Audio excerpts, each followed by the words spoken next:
à tous, notre invité média du jour sur SD People, c'est la belle Ève Angeli, à qui nous souhaitons tous nos vœux de bonheur et de réussite pour 2014. Bonjour Ève. Bonjour, pareil, meilleurs vœux à tous les auditeurs, meilleurs vœux à toi aussi et que du bonheur. Elle est super sympa Ève, ça commence très bien cette interview, j'adore quand ça commence comme ça. Ève Angeli, visiblement tu aimes Stromae, puisque tu as fait le buzz en lui tweetant hier, ou c'était ce week-end je crois, je t'aime Stromae, tu as tout compris, et si tu aimes prendre des risques, fais un duo avec moi, lol. Alors, la question, est-ce que Stromae a réagi à ta surprenante proposition? Alors déjà juste pour dire que le LOL, c'est pas sur le fait que je l'aime, parce que ça c'est vrai, je l'aime. C'était plus sur le fait qu'il prendrait un risque à faire un duo avec moi. Voilà, c'était un peu décalé de ma part de dire ça, parce que je me casse un petit peu en disant ça aussi. Et en fait, il va pas souvent sur Twitter, donc pour l'instant, il n'y est pas allé depuis 5 jours, donc j'ai même pas l'impression qu'il ait vu mon message au milieu des milliers de messages qu'il doit recevoir. Bah alors, ça c'est pas bien ça, et t'as pas son 06? Eh non, j'ai pas son 06. Alors, on va essayer de te le trouver, ça ira plus vite, parce que c'est vrai qu'il vient pas souvent sur son Twitter, Stromae, hein. Mais peut-être que ça va lui remonter aux oreilles, parce que c'est quand même bizarre. Moi, j'ai juste lancé ça parce que je le pensais vraiment, et ça fait un buzz, c'est-à-dire qu'il y a beaucoup de médias qui ont repris l'info, et exact. Ça a été beaucoup retweeté. Donc peut-être qu'à force, ça va arriver à ses oreilles en Belgique. Ouais, c'est sûr, on n'est pas très loin en plus, ça devrait arriver. Je sens que dans quelques jours, tu auras des nouvelles de Stromae, et il va te dire oui, voilà, moi j'espère pour toi. Ça serait quand même un miracle. Mais ce serait génial, j'imagine déjà, ce serait vraiment étonnant, je pense, ce serait même détonnant, je dirais même. Non, en tout cas, je l'ai vraiment fait sans arrière-pensée, c'était même pas pour qu'il accepte, c'était vraiment un cri du cœur, parce que je venais de voir un reportage sur lui à la télé, et je l'ai trouvé mais désarmant de naturel, tellement vraiment sincère, et c'est rare quand on a du succès. C'est vrai. D'ailleurs, j'ai été étonné aujourd'hui de voir une chronique que tu as faite dans le Huffington Post sur Stromae. C'est bien ça, hein? Oui. On est dans les accords. Alors, ouais. Alors d'ailleurs, tu es très sympathique, très élogieuse avec Stromae. On voit que tu l'aimes vraiment quand on lit la chronique. Mais c'est quoi cette chronique? C'est tout nouveau, ça? C'est la première? Alors oui, ça m'a étonné. En fait, j'ai publié mon premier article pour le carrément Huffington Post. C'est beau. Ça rigole plus maintenant, Evangélie. Attention, elle fait dans le lourd là. Mais en fait, je l'ai fait sincèrement entre nous. Je le dis, je l'ai fait en 3-4 minutes, mais justement pas avec la prétention d'être une journaliste, mais avec l'envie d'être humaine et sincère. Justement, c'est comme une fan. J'ai fait un petit message. De fans, tout simplement. Ouais. On le postera d'ailleurs, parce que moi je l'ai trouvé très très bien cette première chronique. Mais alors, est-ce qu'on va te voir quotidiennement dans le journal, ou c'est vraiment un one-shot comme ça? Ou c'est vraiment un contrat sur du long terme? Ah non, pour l'instant, ça m'a même surprise, leur demande, parce que c'est vrai que c'est quand même pointu, le Huffington Post. Tout à fait, ouais, complètement. Mais pourquoi pas, après tout, j'ai quand même fait des études littéraires, même si je m'en vante pas souvent. Mais tu as le bac, et t'as fait des études littéraires. J'ai lu ça dans Voici il y a pas si longtemps que ça. Oui. T'avais mis un petit tacle à Nabila d'ailleurs. Tu es très informé, dis donc. C'est ça, exactement. C'était pas méchant, mais c'est vrai qu'on peut des fois nous comparer sur le côté télé-réalité. Mais tout simplement, j'ai fait des études et je m'en vante pas souvent parce que j'ai une image de blonde naïve, un peu comme elle, ouais. Qui est brune mais qui est réputée pour dire des bêtises. Et donc, je voulais juste faire la différence que c'était peut-être un peu joué de ma part parce que je suis loin d'être la fille imbécile qu'on prétend. Exactement, ça je suis bien d'accord avec toi. Et comme ça on sait, maintenant on a le bac et des études littéraires. Voilà, on va le marquer ça aussi, hein. T'inquiète pas. Dans mon CV. Mais ouais, voilà, on va le dire, voilà. Et puis madame travaille au Huffington Post maintenant, ça rigole plus. D'ailleurs, alors, attends, mieux que ça, tu inventes même des mots, puisque dans ta chronique, tu inventes un mot que je ne connaissais pas, moderno-rétro. Moderno-rétro. Alors en fait, je lis la phrase, j'aime le côté moderno-rétro de Stromae. Moi j'ai adoré cette phrase. Eh oui, c'est vrai que c'est un mélange des mots modernes et rétro. Et c'est antinomique, en tout cas c'est contradictoire, mais ça lui va très bien parce qu'il est contradictoire. Il est à la fois Stromae masculin, féminin, on le voit dans ses clips, il est tout et son contraire, et c'est ça que j'aime aussi chez lui. C'est vrai. Et tu dis dans ta chronique que c'est un électron libre qui cultive comme toi l'esprit de famille et l'art du fait maison. Pour toi, il est authentique, Stromae, et c'est pour ça qu'on l'aime. Il triche pas. C'est ça que tu veux dire par là. Ah mais carrément, un artiste comme ça fait longtemps qu'on en attendait et qu'on n'en avait plus. Et bon, il vient de Belgique, malheureusement il vient pas de France, hein, mais allez. mais c'est pas loin. Il est presque français. Allez, nous on leur a donné de Pardieu, ils peuvent bien lui donner Stromae quand même. Ah, je veux bien prendre Stromae. Et c'est pour ça que j'ai dit d'ailleurs que la France, j'ai terminé l'article en disant que la France veut l'adopter parce qu'il est francophone, il parle français, il manie l'art des mots comme très peu même de Français le font, je trouve, en tout cas dans les artistes musicaux qu'on a en France. Donc pour moi, si un jour il veut prendre la nationalité française, on est d'accord. On est d'accord tous les deux, on prend tout de suite. Comment expliques-tu que les Français aient autant d'affection pour toi?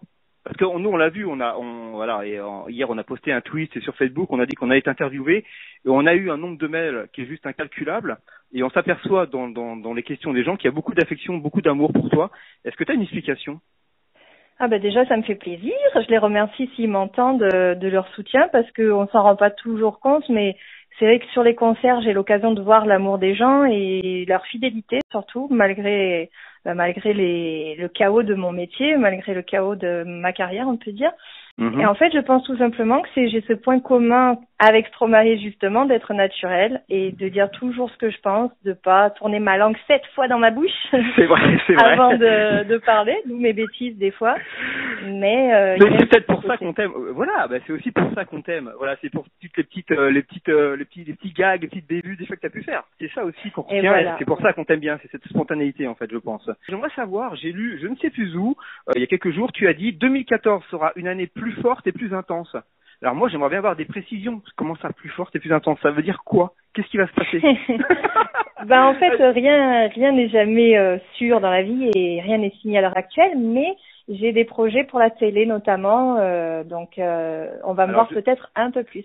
Alors je sais que tu voulais devenir chroniqueuse dans TPMP, dans Touche pas mon poste, et dans OEOMAG aussi, sur Énergie 12. C'est dans une de ces deux émissions ou pas du tout dans ces deux-là?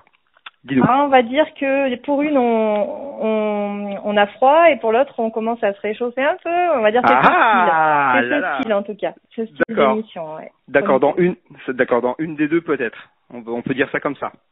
On peut dire ça comme ça, ouais. Mais vraiment on n'a rien signé, hein, donc. D'accord, mais c'est bien avancé. Envies. Ah d'accord. Oui, ouais, quand même, c'est bien, ça sent bon. C'est bien. On est ravis, on est pressés de savoir où ça va être. Et franchement, j'ai pas d'idée. Voilà, je sais pas. Voilà, moi, j'aimerais bien te voir dans une des deux, tout pas en poste ou le max, ça me plairait bien. Alors, on a une question qui est beaucoup revenue avec les internautes. C'est est-ce qu'on va te voir dans Danse avec les stars 5? Alors, on sait que tu devais participer, je sais plus à laquelle, à la 3 ou à la 4, on s'y perd un peu. Est-ce que c'est possible que tu y participes cette année? Alors c'est vrai qu'il y avait eu déjà des bruits de couloirs comme quoi sur internet on avait dit que je devais le faire.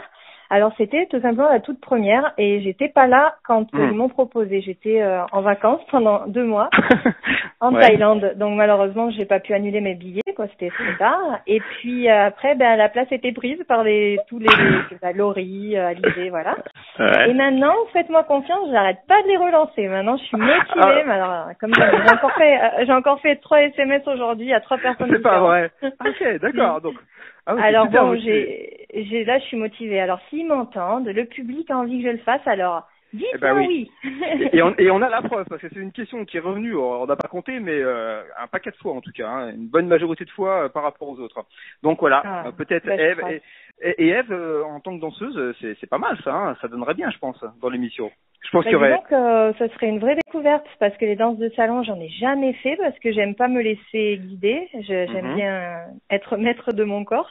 Donc voilà, comme pas de faire des trucs dans les airs, c'est dur pour moi, mais justement, j'ai envie de relever le challenge. Le théâtre, alors je sais que tu avais joué dans Le Clan de Divorcé, c'était une super pièce, tu avais un rôle super sympa et il y avait eu un one woman show également. Là aussi, tu as des projets dans cette direction-là, le théâtre? Alors voilà, c'est aussi pour ça que je disais que ça va être une année intense. C'est que j'étais en préparation de remonter sur les planches avec un rôle qui serait encore plus, central, enfin plus principal que celui que j'avais dans Le Clan des Divorcés, où j'étais quand même des 3e rôles principaux. Enfin, le 3e rôle principal. Ouais, ce qui est déjà bien pour quand on monte sur scène. Bien sûr, complètement. Donc pour mes débuts, j'étais déjà contente et puis je voulais pas faire moins bien pour la 2e fois vu qu'on peut avoir un 4e, 5e ou 6e au théâtre. Exact. Et ben là, ce serait pour un rôle ex aequo, 1 et 2, il y aurait 2 rôles principaux et je serais la fille en fait. Donc du coup, je travaille dessus et ça va débouler, mais dans longtemps quand même. Il faut que je sois prête. D'accord. 2014 ou 2015 simplement. Non, ça sera carrément 2015. T'as pris des risques, on en parlait tout à l'heure, il y a quelques mois, en demandant aux internautes du site My Major Company de financer ton EP 5 titres. En fait, moi je dis le risque, c'est plus ou moins de prendre une gamelle, de pas obtenir ce qui était prévu. Toi, tu avais demandé 9 000 euros et en fait, tu as récolté plus de 2 fois cette somme. Hein. Je crois que tu as eu 19 000 euros, je crois, c'est ça? Voilà, exactement. Les internautes ont bien répondu présent parce qu'au final, il y a eu 19 000 euros. Alors, est-ce que ça t'a rassuré? Est-ce que c'est une manière, en fait, de se dire, finalement, c'est vrai que ces dernières années, j'ai eu un peu de mal musicalement parlant, mais quand je veux revenir sur le devant de la scène, les gens sont prêts et ils sont derrière moi. Est-ce qu'il y a ce côté-là qui t'a rassuré Ah mais carrément, c'est vrai que j'avais plus du tout confiance en moi sur ma valeur, non pas de chanteuse, parce que j'ai la même voix qu'à mes débuts où je cartonnais, mais sur ma place dans le marché musical. Et puis j'avais tout fait pour me libérer de mon contrat avec ma maison de disques, donc finalement j'en suis là pas par hasard, hein. Mais je me disais maintenant comment je vais faire pour m'en sortir toute seule. Et puis grâce à My Major Company, je peux. Exact, ouais. Alors est-ce qu'il veut y avoir un album en fait ou pas? Alors oui, en fait l'album est déjà financé, donc je l'ai déjà envoyé, il est dans mes mains, hein, il est là. J'ai déjà envoyé aux producteurs, donc les privilégiés, et puis ceux qui n'ont pas misé, ils l'auront aussi, mais seulement en mars, le 13 mars. J'avais vraiment perdu la motivation à force d'entendre certains qui se moquaient de mes talents de chanteuse. J'avais perdu ça et maintenant je l'ai retrouvé parce qu'ils m'ont redonné confiance en moi, tous ces gens que je remercie d'ailleurs. On peut quand même rappeler que tu as vendu plus de 2 millions de disques, hein, au cas où. Voilà, c'est vrai que les gens... T'as quand même fait tes preuves dans la musique, excusez-nous, 2 millions de disques aujourd'hui, c'est juste énorme. Hein. Okay. Et oui, surtout de nos jours, c'est très très dur à refaire pour tout le monde. Il y a que Stromae justement qui arrive aujourd'hui. C'est clair, on est d'accord. Alors c'est vrai que moi j'ai adoré le clip Ta Différence, pas pour la guitare Hello Kitty, mais aussi pour le striptease. Il faut savoir que tu as fait 400 000 vues. 400 000 vues, ce qui est juste gigantesque. Alors moi j'ai juste une question, que le clip marche, ça c'est une chose, c'est parfait, ça prouve qu'il y a de la demande, mais on vit pas financièrement, ça te rapporte pas d'argent. Comment tu fais pour gagner ta vie avec la musique aujourd'hui? Alors en fait c'est pas à travers le disque pour l'instant, puisque comme je l'ai dit, même j'ai appris que même Lady Gaga, pourtant je l'adore, avait vendu que 50 000 albums du dernier album en France. Exact. C'est vrai. Et Britney Spears 22 000, alors que c'est quand même des bombes des pointures. Des pointures, donc c'est pas avec ça. Mais par contre, je gagne beaucoup ma vie avec les concerts. Donc en tant que chanteuse, je continue à m'épanouir et c'est vrai que la scène, c'est le top pour profiter de son art et le partager. Ouais. Bon merci en tout cas Angie. Je sais qu'on peut te retrouver dans Samedi Tout est permis le 24 janvier où il y aura Canera et Benjamin Castaldi qui seront là. C'est ça, hein, je me trompe pas? Voilà, il y aura plein d'artistes et donc c'est en prime time en plus, c'est la première fois que je le fais, ce plateau télé, et je me suis régalée parce qu'ils m'ont bisuté, j'ai eu droit à tout vu que c'était ma première. Donc c'était presque une spéciale, hein, c'était génial. Allez Eve, pour nous mettre à la bouche, si t'es arrivé par exemple, une petite anecdote, allez vas-y. J'ai un peu tout fait, moi j'ai fait l'épreuve du judoka, mais alors là c'est celle où j'ai été la plus nulle parce que j'ai eu peur de me laisser manipuler une fois de plus, donc j'ai pas trop joué le jeu. Mais après j'ai bien joué le jeu sur le défi de la danse, j'ai bien joué le jeu sur le décor penché. C'est génial. Et puis j'ai improvisé dans la sérénade, enfin j'ai eu droit à tout, c'était trop génial. Merci beaucoup Evangélie, on est ravis en tout cas de tout ce qui t'arrive pour 2014. On va te suivre, on sera derrière toi, on te soutient et puis on te souhaite plein de bonnes choses. Eh bien 2014. Merci, je croise les doigts et je fais de gros bisous à tous ceux qui vont écouter. Je les remercie encore de me soutenir et puis merci à toi.